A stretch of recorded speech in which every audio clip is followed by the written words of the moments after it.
It is one of the 20th century's defining moments, the assassination of President John F. Kennedy on November 22, 1963.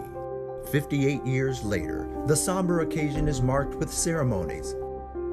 It is also the subject of many questions.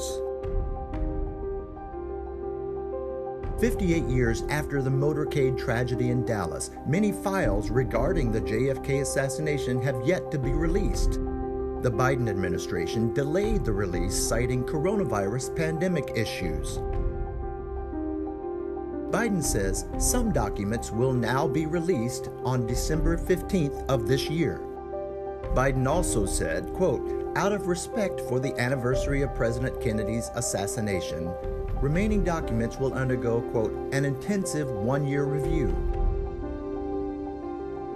Some members of Congress have urged Biden to fully release the JFK files. About 520 documents remain withheld. About 15,834 documents have been released, but were at least partially redacted. In remembrance ceremonies, bells toll in Dealey Plaza at 12:30 Central Time. The exact moment the president was shot as the motorcade rolled through. Every year, nearly 350,000 people visit the building that was once the Texas School Book Depository, where Lee Harvey Oswald waited to shoot at the president's motorcade. As America and the world remember that tragic day, it's Kennedy's words and actions that are also remembered. Perhaps the most famous was the management of the Cuban Missile Crisis in 1962.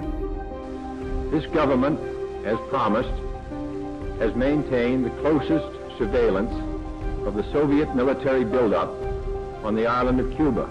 Considered one of the most perilous moments since World War II, the crisis around Soviet Union missile pads in Cuba ended in a peaceful agreement between Washington and Moscow. Kennedy's speech on civil rights helped launch a drive for a civil rights bill. Legislation on voting rights and civil rights became law after his death. I, John Fitzgerald Kennedy, do solemnly swear. Kennedy was the youngest man ever elected to the U.S. presidency. Ask not what your country can do for you. Ask what you can do for your country. On this day, the man that asked us not to think of our own interest but of our country's is remembered, and the somber moment that took his life will not be forgotten.